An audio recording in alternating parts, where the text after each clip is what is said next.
Hello students, welcome to Safia online classes. कैसे हैं आप सभी स्टूडेंट्स? मैं आशा करता हूं कि आप बहुत अच्छे से होंगे। तो आज मैं आपको आनुवंशिकता एवं वातावरण का ये पार्ट सेकंड पढ़ाने जा रहा हूं स्टूडेंट्स। और आज हम इस टॉपिक में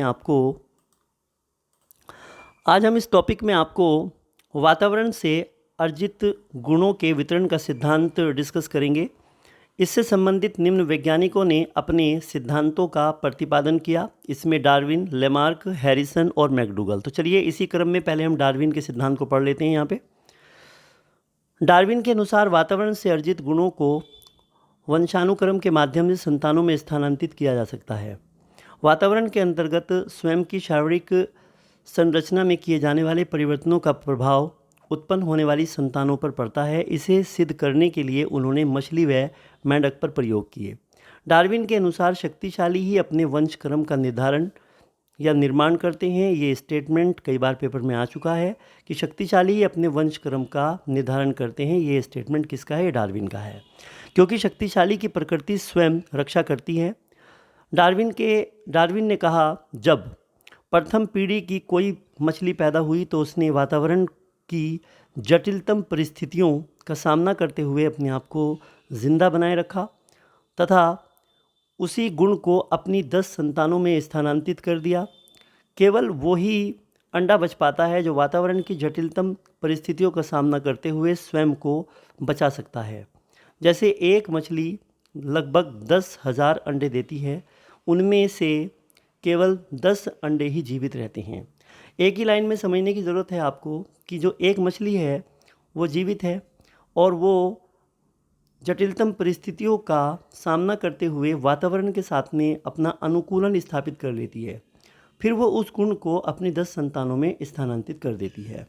तो इसीलिए 10,000 अंडों में से केवल 10 ही अंडे बच पाते हैं। क्यों? क्योंकि इन 10 अंडों के अंदर क्या है कि उस वातावरण की जो जटिल परिस्थितियां हैं उसको झेलने की क्षमता होती है। इसीलिए 10 ही जीवित रहते हैं और एक जो मछली होती है वो इस गुण को 10 संतानों में स्थानांतरित कर देती है। इसको ध्यान रखना है आपको।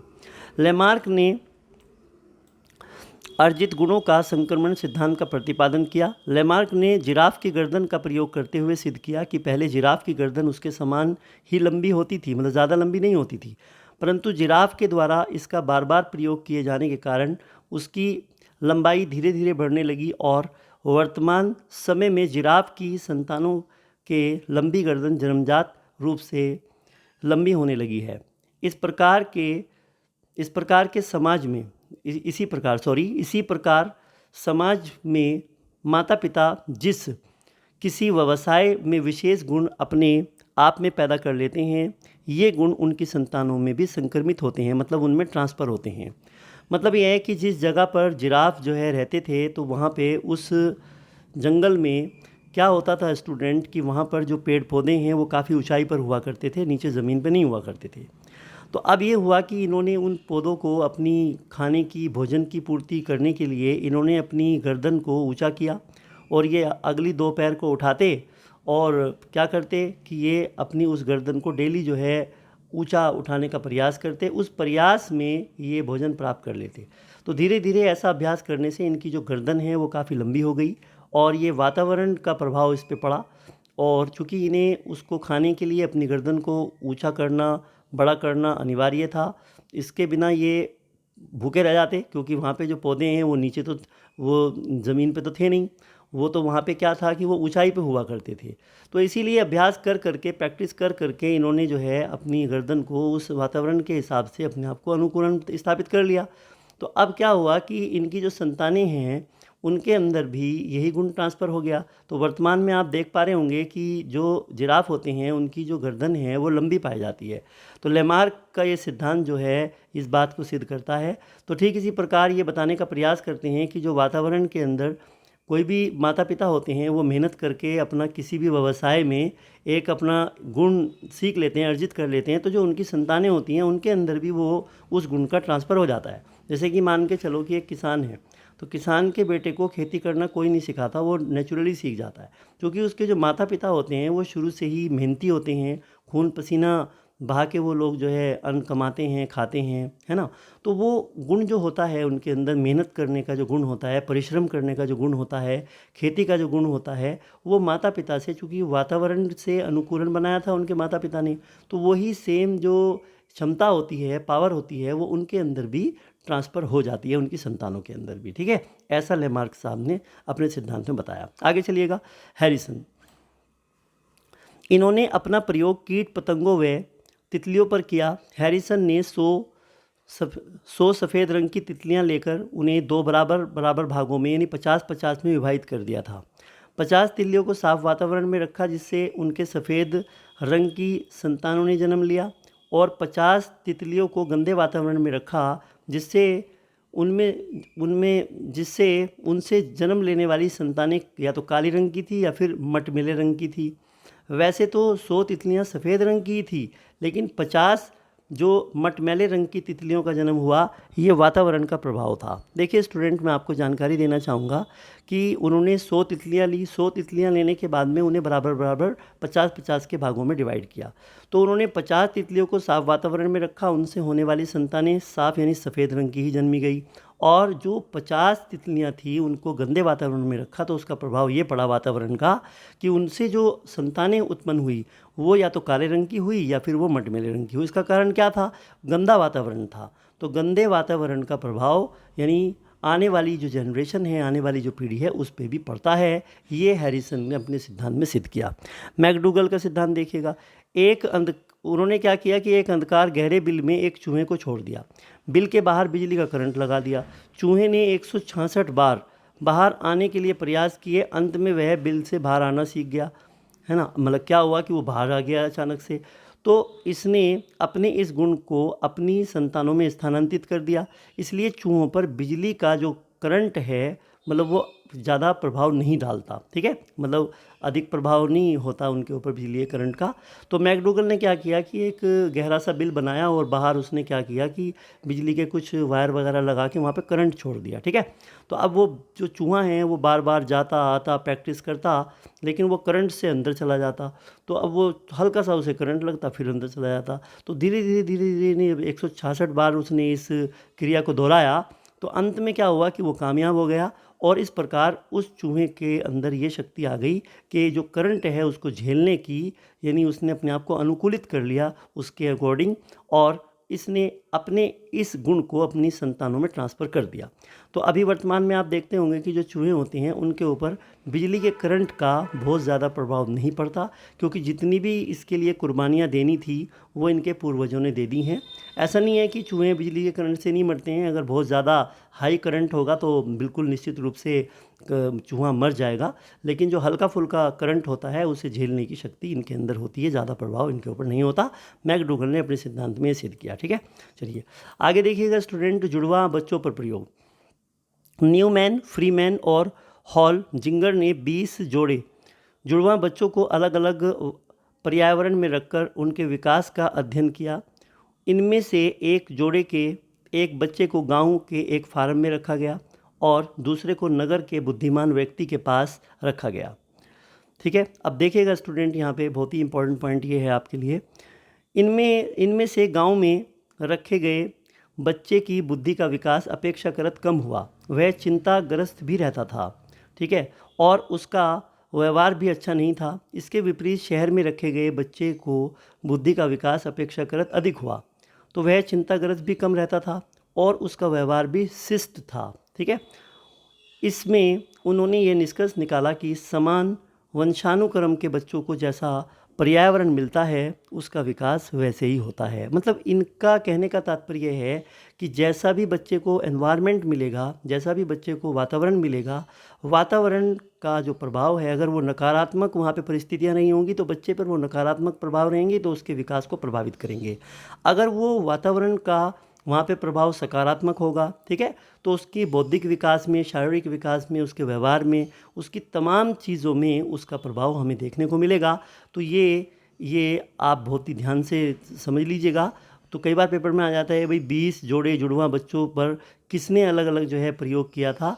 तो कई बार ये सारे नाम आ जाते हैं, कई बार इन तीनों में से एक नाम आ जाएगा, तो न्यूमैन, फ्रीमैन या फिर हॉल जिंगर। तो इन्होंने संयुक्त रूप से किया था, ये तीनों को ही इस सिद्धांत का श्रेय जाता है। ठीक है, तो अगर एक नाम आ जाए तो वो भी ठीक होगा, और अगर इकट्ठे आ जाएँ तो भी ठीक होगा। चलिए अब देखिएगा स्टूडेंट, यहाँ पे वातावरण, हम जिस परिवेश में निवास करते हैं, इस परिवेश के उन सभी कारकों को जिन्हें पर्यावरण की संज्ञा दी जाती है वातावरण कहते हैं। कुछ परिभाषाएं देख लेते हैं। उर्वरक के अनुसार हमारे चारों ओर फैले हुए सभी तत्व जो हमें जन्म से लेकर मृत्यु पर्यंत प्रभावित करते हैं वातावरण कहलाते हैं। जिम्बर्ट के अनुसार हमारे चारों ओर फैली हुई सभी वस्तुएं जो हमें जीवन पर्यंत प्रभावित करते हैं वातावरण कहलाती हैं। रॉस के अनुसार वातावरण से अभिप्राय हमारे चारों ओर फैली उन शक्तियों से है जिनका प्रभाव जन्म से लेकर मृत्यु तक पड़ता है। विकास को प्रभावित करने वाले कारक, देखिए जन्म स्थान भी जो होता है बच्चे के विकास को प्रभावित करता है कि बच्चे का जन्म कहाँ हुआ है, पहाड़ी इलाके में हुआ है या बच्चे का जन्म गांव में हुआ है, मतलब जन्म स्थान भी बच्चे के जो विकास है उसे प्रभावित करता है। जन्म क्रम भी प्रभावित करता है। आपने देखा होगा कि मान लीजिए किसी माता पिता के यहाँ पर 3 संतानें हैं या उसकी जो सबसे बड़े वाली संतान है, क्योंकि वो पहला एक्सपीरियंस होता है, क्योंकि पेरेंट्स को पता नहीं होता बच्चे को कैसे पालन पोषण करना है, तो इसलिए उनके पास में अनुभव का अभाव होने के कारण इसलिए बच्चे का जो विकास है वो प्रभावित होता है। लेकिन सेकंड जो संतान होती है उसका जो विकास होता है वो प्रभावित नहीं होता, क्योंकि उन्हें एक्सपीरियंस हो जाता है। उसके बाद में जो थर्ड बच्चा होता है, मतलब कि जो सबसे छोटा है, मान लीजिए किसी माता पिता के 3 बच्चे हैं, एक तो पहला है मतलब कि सबसे बड़ा, फिर एक और है, फिर सबसे छोटा है, तो इस प्रकार। तो यहाँ पर मैं एक जानकारी आपको देना चाहूँगा। एक परीक्षा में क्वेश्चन पूछा हुआ था कि एक माता पिता के 3 संतानें हैं, बताओ इन तीनों में से सबसे ज़्यादा जो मतलब कि सबसे ज़्यादा जो अच्छा विकास होगा वो किसका होगा, ABC, ध्यान रखिएगा। तो मैं आपको जानकारी देना चाहूँगा, देखो यहाँ पे क्वेश्चन में समझो आप इस बात को। एक माता पिता की 3 संतानें हैं, A, B व C, तीनों में से सबसे उत्तम विकास किसका होगा, वो B का होगा। अब B का क्यों होगा, क्योंकि जो सबसे बड़े वाला है वो तो अभी पहली संतान है, माता पिता को इतना एक्सपीरियंस नहीं है पालन पोषण का, ठीक है ना, और लाड़ प्यार भी ज़्यादा रहता है पहली संतान के प्रति कि वहाँ मत जाओ, ये मत करो, वो मत करो, राइट, तो बंदिशें भी रहती हैं, तो यहाँ पे इसका विकास प्रभावित होगा। और जो ये C वाला है, ध्यान दीजिएगा, जब सबसे छोटा होता है इसको भी बहुत ज़्यादा लाड़ प्यार मिलेगा, है ना। तो यहाँ पर ध्यान रखिएगा, यहाँ पे जो B वाला है इसको हम काफ़ी स्वतंत्रता दे देते हैं, तो यहाँ पर इसका सबसे उत्तम होगा। तो ध्यान रखिएगा, अगर पेपर में आ जाए कि भाई बताइएगा एक माता पिता के 2 संतानें हैं, एक A है और एक B है, आप बताइएगा कि इसमें जो प्रभाव पड़ेगा वातावरण का, मतलब अच्छा विकास नहीं हो पाएगा A और B में, किसका नहीं हो पाएगा, वो A का नहीं हो पाएगा, ठीक है ना, और B का हो पाएगा। बात समझ में आए आपके, इसको आप ध्यान रखना है आपको। इस तरीके से क्वेश्चन आ जाते हैं। तो समाज का वातावरण, देखिए समाज का भी जो है वातावरण पर विकास पे प्रभाव पड़ता है, समाज का भी, क्योंकि समाज से बच्चा बहुत कुछ सीखता है। परिवार के वातावरण का भी प्रभाव पड़ता है, विद्यालय के वातावरण का भी पड़ता है, शिक्षा का बहुत प्रभाव पड़ता है विकास में, भौगोलिक जो स्थितियाँ होती हैं उनका भी बहुत प्रभाव पड़ता है, मित्र मंडली का भी प्रभाव पड़ता है, खेल मैदान का प्रभाव पड़ता है, और पोषण का भी प्रभाव पड़ता है। और पोषण जो होता है वो सभी को प्रभावित करता है, कि पोषण प्रभावित करता है अमीर, मध्यम, गरीब, भाई ये सभी को करेगा। अगर किसी बच्चे को अच्छी तरीके से भोजन नहीं मिलेगा, ठीक है ना, उसका पोषण अच्छा नहीं होगा, उसे अच्छी तरीके से खान पानी नहीं मिल पाएगा, तो निश्चित रूप से वो पोषण जो होता है तो वो सभी रूप में जो है प्रभावित करेगा, ठीक है ना। तो जो पालन पोषण है या भोजन है, ये सभी चीज़ें आप कह लीजिएगा, तो जो ये है तीनों ही को मतलब ये प्रभावित करेगा, ठीक है। चलिएगा अब देख लेते हैं स्टूडेंट हम यहाँ पे आनुवंशिकता एवं वातावरण का शैक्षिक महत्व। बालक के संपूर्ण व्यवहार की जो सृष्टि है, ठीक है ना, वंशानुक्रम और वातावरण की अंतःक्रिया होती है। शिक्षा की किसी भी योजना में वंशानुक्रम और वातावरण को एक दूसरे से अलग नहीं किया जा सकता। शारीरिक, मानसिक, संवेगात्मक, सामाजिक सभी प्रकार के विकासों का आनुवंशिकता एवं वातावरण का प्रभाव पड़ता है। यही कारण है कि बच्चे की शिक्षा भी इससे प्रभावित होती है। आनुवंशिकता एवं वातावरण के बालक के विकास पर पड़ने वाले प्रभाव के ज्ञान के अनुरूप शिक्षक विद्यालय के वातावरण को बच्चे के लिए उपयुक्त बनाता है, जिससे बच्चों के व्यवहार में अपेक्षित परिवर्तन किया जा सके एवं शिक्षा अधिगम प्रक्रिया को अधिक प्रभावशाली बनाया जा सके। तो चलिए स्टूडेंट, अब हम कुछ इसके इम्पॉर्टेंट क्वेश्चंस कर लेते हैं। यहाँ पर मोस्ट इम्पॉर्टेंट टॉपिक है आप। चलिए स्टूडेंट्स, अब हम क्वेश्चन कर लेते हैं। तो क्वेश्चन नंबर 1 देखिएगा, सामान्य पुरुष में XY गुणसूत्र होते हैं जबकि सामान्य महिला में गुणसूत्र होते हैं। तो देखिए स्टूडेंट, मैंने आपको बताया था कि जो पुरुष होता है उसमें X और Y गुणसूत्र पाए जाते हैं और महिला के अंदर XX गुणसूत्र पाए जाते हैं। तो यहाँ पर आपका क्वेश्चन नंबर 1 का ए ऑप्शन ठीक होगा। यह आया हुआ क्वेश्चन है आपके एग्जाम में। चलिएगा क्वेश्चन नंबर 2 देखिएगा स्टूडेंट, ये आपकी स्क्रीन पर आ गया है। क्वेश्चन नंबर 2, माता के जनन कोश अर्धकोशिका में 23 गुणसूत्र होते हैं जबकि पिता के जनन कोश अर्धकोशिका में भी गुणसूत्रों की संख्या कितनी होती है। देखो, अगर यहाँ पे 23 हैं तो यहाँ पे भी 23 होंगे और टोटल मिलाकर कितने होते हैं, 46 होते हैं, 46 होते हैं। ठीक है, तो मानव जीवन की शुरुआत, देखो ये क्वेश्चन आपके एग्जाम में आया हुआ है कि शुरुआत होती है तो अर्धकोशिका, कोशिका या फिर एक कोशिका, तो एक कोशिका से होती है। ये आपका आंसर ठीक होगा। शरीर व लिंग का निर्धारण हेतु गुणसूत्रों की संख्या होती है। देखिए, शरीर के निर्माण में क्या होता है कि 44 और लिंग का निर्माण करने में 2 गुणसूत्रों की भूमिका होती है। तो यहाँ पर क्वेश्चन नंबर 4 का ए ऑप्शन ठीक होगा। राइट, इस तरीके से मैंने आपको टीच किया था, आप थ्योरी पढ़ेंगे तो हो जाएगा। क्वेश्चन नंबर 5 देखिएगा स्टूडेंट्स। क्वेश्चन नंबर 5 आपकी स्क्रीन पर ये रहा, देखिएगा। X गुणसूत्र होते हैं जबकि Y गुणसूत्र होते हैं। देखिए, जो X होते हैं वो लंबे होते हैं और Y जो होते हैं वो बौने होते हैं। तो यहाँ पे देखो, बौने लंबे, बौने बौने, लंबे बौने। ठीक है, तो X लंबे होते हैं और ये बौने होते हैं। तो यहाँ पे सी ऑप्शन ठीक होगा। राइट, तो किस गुणसूत्र के जोड़े से बालिका का जन्म होता है। माता के गुणसूत्र X व पिता के गुणसूत्र X के संयोग से, या माता के गुणसूत्र X व पिता के गुणसूत्र Y के संयोग से। देखिए, इन्होंने बालिका के बारे में पूछा है और मैंने आपको बहुत डिटेल में पढ़ाया था ये टॉपिक। तो यहाँ पे आपका ए ऑप्शन ठीक होगा। माता के गुणसूत्र X व पिता के गुणसूत्र X के संयोग से बालिका का जन्म होता है, यह आपको बताया गया था। लिंग गुणसूत्रों की संख्या होती है जबकि काय गुणसूत्रों की संख्या होती है। देखिए, जो मतलब कि इससे जेंडर का पता लगता है बालक या बालिका का, तो वो तो 2 होते हैं और 44 जो होते हैं वो क्या होते हैं स्टूडेंट्स, वो काय गुणसूत्र होते हैं जो शरीर का निर्माण करने में सहायक होते हैं। तो यहाँ पे क्वेश्चन नंबर 7 का ए ऑप्शन ठीक होगा। राइट, क्वेश्चन नंबर 8 यहाँ पे देख लेते हैं स्टूडेंट, ये आपके लिए बहुत ही इंपॉर्टेंट क्वेश्चन है। आनुवंशिकता का जनक किसे माना जाता है। ये मेडल साहब को माना जाता है। यदि गोरे माता पिता के काली संतान का जन्म होता है, यह किस सिद्धांत से संबंधित है। ये प्रत्यागमन का सिद्धांत होगा। मतलब क्योंकि माता पिता क्या हैं, वो गोरे हैं, लेकिन देखो, यदि गोरे माता पिता के काली संतान का जन्म होता है, इसका मतलब विपरीत रिजल्ट आ रहा है। इसका मतलब जब विपरीत स्थिति रहती है तो यहाँ पे प्रत्यागमन का सिद्धांत इसके लिए रिस्पॉन्सिबल होता है। ये मैंने आपको बताया था।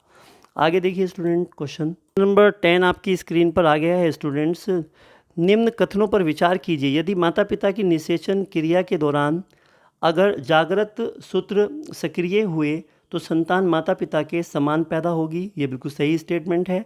यदि सुप्त सूत्र सक्रिय हुए तो संतान माता पिता के विपरीत पैदा होगी। और ये बीजमैन का सिद्धांत से लिया गया है ये वाला पॉइंट, है ना, ध्यान रखिएगा आप। मेडल के अनुसार प्रथम पीढ़ी के लक्षण द्वितीय पीढ़ी में प्रकट न होकर तीसरी पीढ़ी में प्रकट होते हैं। और मेडल जो थे वो पादरी भी थे और वैज्ञानिक भी थे। तो यहाँ पर तो ये सभी स्टेटमेंट बिल्कुल सही हैं भाई। राइट, तो क्वेश्चन नंबर 11 देखिएगा स्टूडेंट आप यहाँ पे। जी हाँ, मछली मछली को जन्म देती है, पशु पशु को जन्म देते हैं तथा पक्षी पक्षी को जन्म देते हैं। यह सिद्धांत, देखिए, प्रत्यागमन का तो होगा नहीं, समानता का सिद्धांत बीज कोशों का नहीं। देखिए, समान प्रतिमान का होगा क्योंकि वो अपने ही पैटर्न के अनुसार जो है अपनी संतानों को जन्म देते हैं। ठीक है ना, तो हर एक जो प्रजाति होती है वो अपने ही प्रतिमान को, पैटर्न को फॉलो करती है। तो समान प्रतिमान होगा। ठीक है, ठीक है। जिस जीव द्रव्य से सजीवों की उत्पत्ति होती है वह जीव द्रव्य कभी समाप्त नहीं होता। ये कथन किसका है, ये बीजमैन का है। चलिएगा, बीज कोशों व अमरता का सिद्धांत किसने दिया, बीजमैन ने दिया। यदि किसी महिला ने अपने नाक कान में छेद करवाया, यह ज़रूरी नहीं कि उसके पैदा हुई संतानों में भी नाक कान में छेद होंगे। इस सिद्धांत का संबंध किससे है। देखिए स्टूडेंट, क्वेश्चन नंबर 14 की अगर मैं बात करूंगा, मैंने आपको बताया था ये बीज कोश का सिद्धांत होगा जो बीजमैन ने दिया था। आप ध्यान से पढ़ेंगे तो हो जाएगा। क्वेश्चन नंबर 15 आप देखिएगा स्टूडेंट यहाँ पर। क्वेश्चन नंबर 15 देखिए, जीव सांख्यिकी का सिद्धांत किसने प्रतिपादित किया था? देखिए स्टूडेंट, ये भी बहुत ही इंपॉर्टेंट है। मैंने आपको टीच किया था कि ये वो उन्होंने बताया था कि जो घटते क्रम में 50% मतलब ट्रांसफ़र होते रहते हैं संतानों में गुण आने वाली पीढ़ियों में, तो यहाँ पे ये 50-50 रेशो बताया था गाल्टन ने, तो आपका ये ऑप्शन ठीक होगा। शक्तिशाली अपने वंशक्रम का निर्माण करते हैं, ये कथन किसका है? मैंने आपसे बताया था, ये क्वेश्चन आपके पेपर में आया हुआ है। तो ये डार्विन साहब का स्टेटमेंट है। मैंने आपको बताया था कि जो एक मछली होती है वो 10,000 अंडे देती है, मगर उसमें से 10 ही जीवित रह पाते हैं, क्योंकि वो 10 अंडों के अंदर वातावरण की जटिलतम परिस्थितियों को झेलने की क्षमता होती है। मैंने बताया था आपको। डार्विन के अनुसार प्रथम पीढ़ी की मछली वातावरण की जटिलतम परिस्थितियों का सामना करते हुए स्वयं को जीवित रखकर उसी गुण को कितनी संतानों में स्थानांतरित करती है? भाई वो 10 में करती है। ठीक है। जिराफ की गर्दन पर प्रयोग किसने किया था? तो ये आपको पता होना चाहिए, लेमार्क ने किया था। ये मोस्ट इंपॉर्टेंट क्वेश्चन है, ध्यान दीजिएगा। नेक्स्ट देखिएगा ये क्वेश्चन नंबर आपका 19 है स्टूडेंट। हैरिसन ने 100 सफ़ेद तितलियों पर अपना प्रयोग किया, जिसमें से 50 तितलियां मटमैले रंग की पैदा हुई। इसका कारण है, हैरिसन ने 50 तितलियों को गंदे वातावरण में रखा। बी, हैरिसन ने 50 तितलियों को साफ वातावरण में रखा। हैरिसन ने 50 तितलियों को गर्मी में रखा। हैरिसन ने 50 तितलियों को सर्दी में रखा। देखिए ये भी क्वेश्चन आपके एग्जाम में आया हुआ है, तो ये गंदे वातावरण में आपका ये ऑप्शन ठीक होगा, राइट।